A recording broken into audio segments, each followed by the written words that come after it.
नमस्ते और the deep dive में आपका स्वागत है। पिछली बार हमने सोच के चरणों पर बात शुरू की थी और आज हम उसी किताब के दूसरे अध्याय में उतर रहे हैं। इसका नाम है रिसर्च। नमस्कार।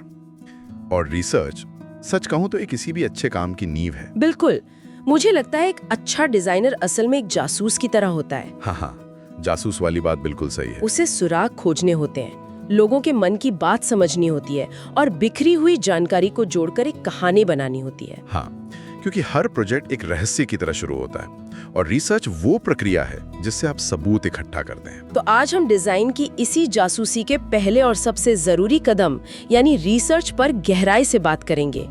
और हाँ, अगर आपको ये चर्चा पसंद आ रही है और आप इस किताब को पूरा पढ़ना चाहते हैं तो स्क्रीन पर दिख रहे QR कोड को स्कैन कर सकते हैं या नीचे दिए गए लिंक पर जाकर इसे खरीद सकते हैं। इस तरह की और जानकारी के लिए हमें फॉलो करना ना भूलें। तो चलिए शुरू करें। जरूर। पहला सवाल, ये सबूत इकट्ठा करना इतना जरूरी क्यों है? क्योंकि इसके बिना आप अंधेरे में तीर चला रहे होते हैं। रिसर्च का मकसद होता है अपनी टारगेट ऑडियंस को समझने के लिए एक इन्फॉर्मेशन हुक बनाना। इन्फॉर्मेशन हुक मतलब ये जानना कि लोग किस बात से जुड़ेंगे और किस बात से दूर भागेंगे। बिल्कुल। और यहीं पर दो बहुत दिलचस्प कॉन्सेप्ट सामने आते हैं, ड्राइवर्स और बैरियर्स। ड्राइवर्स यानी वो चीजें जो लोगों को किसी दिशा में धकेल रही हैं। हाँ, ये वो बड़ी ताकतें हैं जो बाजार को, समाज को या टेक्नोलॉजी को एक दिशा दे रही हैं। जैसे न्यूज इंडस्ट्री का प्रिंट से हटकर पूरी तरह ऑनलाइन हो जाना, ये एक बहुत बड़ा ड्राइवर है। अच्छा, लोगों की आदतें बदल रही हैं, टेक्नोलॉजी बदल रही है और जो इस बदलाव को समझेगा वही आगे बढ़ेगा। और बैरियर्स यानी बाधाएं, इसका ठीक उल्टा। हाँ, ये वो रुकावटें हैं जो किसी डिजाइन को सफल होने से रोक सकती हैं। ये कानूनी नियम हो सकते हैं, जैसे सिगरेट की पैकेजिंग पर आपको चेतावनी लिखनी ही होगी, पहले से मौजूद कोई बहुत मजबूत कॉम्पिटिटर। सही। और सबसे दिलचस्प बात यह है कि अगर आप किसी ड्राइवर को नजरअंदाज करते हैं तो वही आपके लिए एक बैरियर बन सकता है। बिल्कुल, जैसे अगर कोई अखबार आज भी सिर्फ प्रिंट पर ही टिका रहे तो डिजिटल होने का ड्राइवर ही उसके डूबने का कारण बन जाएगा। मुझे व्हाट टू डू वाला उदाहरण बहुत पसंद आया। हाँ, वो कमाल का हाँ। है। उनका सबसे बड़ा बैरियर था लोगों के मन का सवाल, मैं क्या करूं? और उन्होंने उसी को अपनी ताकत बना लिया। उन्होंने अपने लोगो में लिखा व्हाट डू और उसके आगे एक तीर का निशान लगा दिया जो दिखाता है कि वो रास्ता दिखाएंगे। तो उन्होंने डर को ही भरोसे में बदल दिया। ये बहुत ही स्मार्ट सोच है। कमाल है।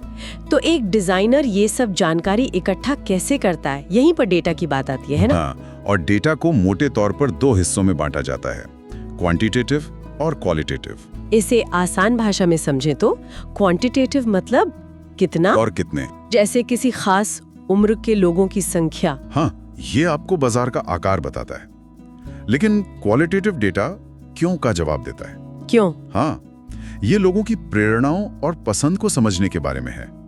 ये अक्सर इंटरव्यू या फोकस ग्रुप से पता चलता है। तो क्वांटिटेटिव बताता है क्या हो रहा है और क्वालिटेटिव बताता है क्यों हो रहा है। एकदम सही। एक आपको तस्वीर का आकार बताता है, दूसरा उस तस्वीर में रंग भरता है। किताब में ओपिनियन पोल्स और प्रश्नावली जैसे सर्वे का भी जिक्र है। हाँ, ये अपने आप में एक पूरा टूल बॉक्स है जानकारी इकट्ठा करने का। ठीक है, तो अब हमारे पास बहुत सारा डेटा है, इसे बिना उलझे हुए समझें कैसे? ये बहुत अच्छा सवाल है और यहीं पर बात बहुत दिलचस्प हो जाती है। डेटा को विजुअलाइज करना यानी उसे तस्वीरों के रूप में देखना बहुत जरूरी है। जैसे डायग्राम या चार्ट्स? हाँ, किताब में दो खास तरीकों का जिक्र है, स्कैटर प्लॉट्स और वेन डायग्राम्स। स्कैटर प्लॉट जैसे वो लागत बनाम परफॉर्मेंस वाला उदाहरण।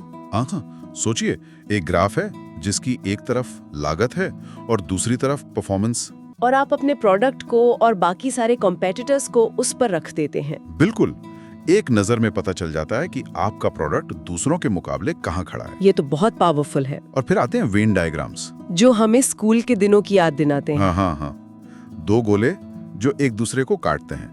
जैसे एक गोले में है महिलाएं, दूसरे में है फुटबॉल खेलने वाले लोग। और जहाँ दोनों गोले मिलते हैं वो हिस्सा है फुटबॉल खेलने वाली महिला। ये देखने में सरल लगता है, लेकिन ये समूहों के बीच के संबंध को दिखाने के लिए बेहतरीन है। INSEAD का लोगो इसका एक बहुत ही कलात्मक उदाहरण है ना? हाँ, बहुत खूबसूरत। दुनिया का नक्शा पत्तियों से बनाया गया है। ये इस बात का एक बेहतरीन रूपक है कि कैसे आप दुनिया भर से जानकारी इकट्ठा करते हैं और उससे एक सुंदर तस्वीर बनाते हैं। बिल्कुल, डेटा को समझना सिर्फ चार्ट बनाना नहीं है, ये डॉट्स को जोड़कर एक कहानी बनाने की कला है। तो डेटा को समझने के बाद अगला कदम है अपने यूजर को गहराई से जानना, जिसे टारगेट ग्रुप्स को परिभाषित करना कहा गया है। हाँ, और ये सिर्फ उम्र या आमदनी जैसे आंकड़ों से कहीं ज्यादा है। ये उनकी आकांक्षाओं को समझने के बारे में है, वे कौन सा मीडिया इस्तेमाल करते हैं, यहाँ तक कि वे छुट्टियां मनाने कहा जाते हैं। सही कहा, आपको उनके दिमाग में उतरना होता है। मुझे ये कैरेक्टर प्रोफाइल बनाने का विचार बहुत पसंद आया, वो बहुत ही दिलचस्प तरीका है। जिसमें आप एक काल्पनिक औसत यूजर बनाते हैं, हाँ, उसे एक नाम देते हैं, उसकी एक कहानी बनाते हैं। ये एक बहुत शक्तिशाली तरीका है। आप खुद से पूछ सकते हैं, ये व्यक्ति हमारे डिजाइन के बारे में क्या सोचेगा? हाँ, और इससे यूजर एक आंकड़ा नहीं रहता, एक जीता जागता इंसान बन जाता है। किताब ये भी कहती है कि समूह के आउटलायर्स पर भी विचार करना चाहिए। हाँ, मतलब वो लोग जो औसत व्यवहार नहीं करते, ये आपको किसी एक ढर्रे में बंद कर डिजाइन करने से बचाता है। रॉयल मेल के स्टैम्प्स वाला उदाहरण बहुत अच्छा है। बताइए उसके बारे में। उन्होंने पुरानी ब्रिटिश फिल्मों वाले स्टैम्प्स के लिए नई पैकेजिंग बनाई ताकि वे पोस्ट ऑफिस के अलावा सुपरमार्केट में भी बिक सकें। अच्छा, तो उन्होंने अपने टारगेट ग्रुप का दायरा बढ़ाया। हाँ, उन्होंने सोचा कि जो इंसान शायद कभी पोस्ट ऑफिस नहीं जाता, उसे कैसे आकर्षित किया जाए। ये बाजार को समझने का एक क्लासिक उदाहरण है। और दूसरा उदाहरण तो बहुतों की यादों से जुड़ा है, कैडबरी विस्पा की वापसी। अरे हाँ, विस्पा, मुझे याद है। जब ये वापस आई तो सच में लगा जैसे बचपन लौट आया हो। बिल्कुल, और कंपनी ने इसी भावना को समझा। उन्होंने देखा कि इसकी मांग करने वाले लोग अपनी पुरानी यादों से जुड़े हैं, तो उन्होंने नॉस्टैल्जिया को एक बड़े ड्राइवर के तौर पर पेश किया। ये दिखाता है कि जब आप अपने ऑडियंस की भावनाओं को समझते हैं तो आप उनसे एक गहरा कनेक्शन बना सकते हैं। तो इसका मतलब रिसर्च सिर्फ एक बार का काम नहीं है, ये एक चक्र है। एकदम सही। किताब में सैंपल्स और फीडबैक की बात की गई है। बिल्कुल, डिजाइन एक दोहराव वाली प्रक्रिया है। आप अपने आइडियाज को छोटे प्रतिनिधि सैंपल ग्रुप्स के साथ टेस्ट करते हैं। लंदन कॉलेज ऑफ फैशन की प्रदर्शनी इसका एक शानदार उदाहरण है। हाँ, वो बहुत ही जीनियस था। वहाँ एक इंटरैक्टिव टेबल पर जिस छात्र का टैग रखा जाता, उसका काम स्क्रीन पर देखने लगता। तो इससे देखने वाले लोगों ने सीधे सीधे फीडबैक दिया कि वो किसका काम देखना चाहते हैं। कोई फॉर्म नहीं, कोई सवाल नहीं, बस सीधा एक्शन। और उस फीडबैक का इस्तेमाल डिजाइन को और बेहतर बनाने के लिए किया जाता है।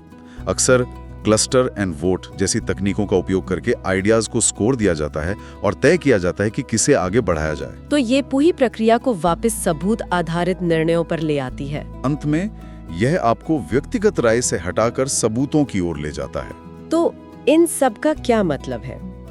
रिसर्च का चरण सिर्फ तथ्य इकट्ठा करना नहीं है। नहीं, बिल्कुल नहीं। ये लोगों, बाजारों और संस्कृति को समझने की एक रचनात्मक प्रक्रिया है, ताकि उन ड्राइवर्स को खोजा जा सके जो डिजाइन को सफल बनाएंगे और उन बाधाओं से बचा जा सके जो उसे रोक सकती हैं।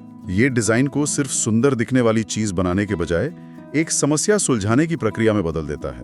जब आप समझते हैं कि कौन और क्यों, तो आप एक ऐसा क्या बना सकते हैं जो सच में लोगों से जुड़ता है। बिल्कुल, आपने जो शुरू में जासूस वाली बात कही थी, ये बिल्कुल वही है, रहस्य को सुलझाना। इस पूरी बातचीत से मेरे मन में एक सवाल उठ रहा है। पूछिए। हमने औसत यूजर की एक काल्पनिक प्रोफाइल बनाने की बात की, हाँ, लेकिन आज के हाइपर पर्सनलाइजेशन के युग में एक औसत उपयोगकर्ता के लिए डिजाइन करना कितना प्रासंगिक है? कब एक मददगार प्रोफाइल एक सीमित करने वाले स्टीरियोटाइप में बदलने का जोखिम उठाती है? ये एक बहुत बड़ा सवाल है, बहुत ही जरूरी सवाल। खासकर जब एआई हर किसी के लिए एक अनोखा अनुभव बना सकता है, तो औसत की परिभाषा ही बदल रही है। इस पर जरूर सोचिएगा। और एक बार फिर याद दिला दूं, अगर आपको ये ऑडियो पसंद आया और आप इस किताब को खरीदना चाहते हैं, तो स्क्रीन पर दिए गए QR कोड को स्कैन करें या नीचे दिए गए किताब के लिंक को देखें। इस तरह के कंटेंट के लिए हमें फॉलो करें। अगली बार मिलते हैं।